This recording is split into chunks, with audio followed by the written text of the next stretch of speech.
Fala galera, sou o professor Antônio Mota, da disciplina de Geografia no Colégio UENSA.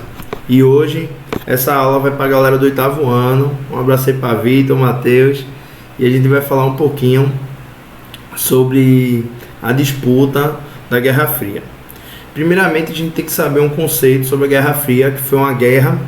O que seria a Guerra Fria? Foi uma guerra ideológica sem conflito direto entre duas grandes potências da época, a saber, a União Soviética, das Repúblicas Sociais Soviéticas, a URSS, e os Estados Unidos da América, que representavam também o capitalismo, que seria a ordem bipolar. São essas duas grandes potências que defendem um ideal, que seria os Estados Unidos defendendo o capitalismo e a União Soviética defendendo o socialismo.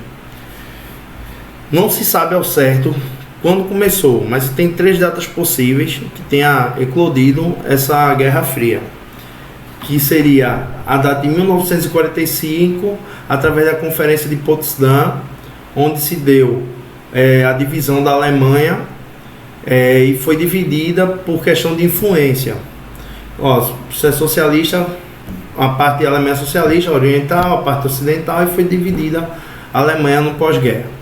Em 1947 surgiu a doutrina Truman. Já existia, vale salientar que já existia essa guerra ideológica por debaixo dos panos maquiada.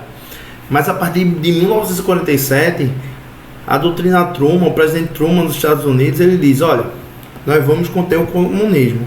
Enquanto vida eu tiver, a gente vai lutar. O comunismo é uma praga no mundo e ele tem que ser extinguido.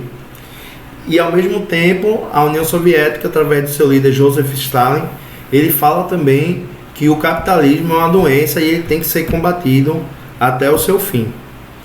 Então, em 1947, a doutrina Truman marca.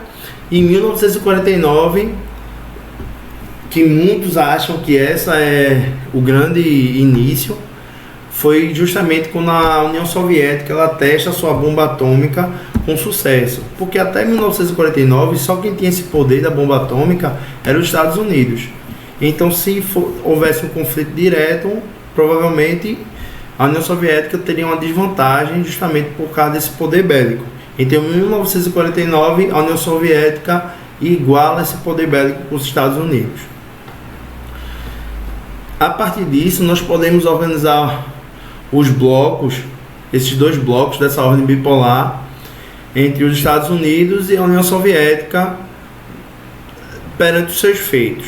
Os Estados Unidos ele marcou o Plano Marshall nessa época, que era um plano de ajuda do pós-guerra para os países que estavam sofrendo uma crise financeira muito grande. E ele estendeu essa ajuda, esse crédito financeiro, até também a países socialistas que pertenciam à URSS, a União Soviética. Só que, com certeza, nenhum dos países quiseram, até por causa dos seus ideais, entre outros motivos, mas a Iugoslávia, ainda assim, pegou um pouco, uma ajuda pequena, mas pegou uma ajuda desse plano Marshall. Nós temos também a OTAN, que é a Organização do Tratado do Atlântico Norte, que foi um acordo de defesa mútua entre os membros. Aí não só os Estados Unidos e a Europa, como também o Canadá entrou nessa ajuda, tudinho. E o Plano Colombo, que foi a ajuda econômica ao Japão. Isso mesmo, os Estados Unidos ajudou o Japão e até hoje a gente tem um acordo firmado em ajuda mútua entre esses países. Já do lado soviético, a União Soviética, ela também não ficou parada vendo só o bloco capitalista avançar em planos e projetos. Então ele criou a Comecon, porque a União Soviética ela não tinha, por ela ser socialista, ela não tinha o poder financeiro que os Estados Unidos da América tinham. Então eles não tinham como dar bilhões de ajuda, milhões de ajuda aos países que pertenciam à União Soviética. Só que eles criaram a Comecon, que seria o mercado comum dos países socialistas. E o que é que isso fazia? Um aquecimento da economia nessa área.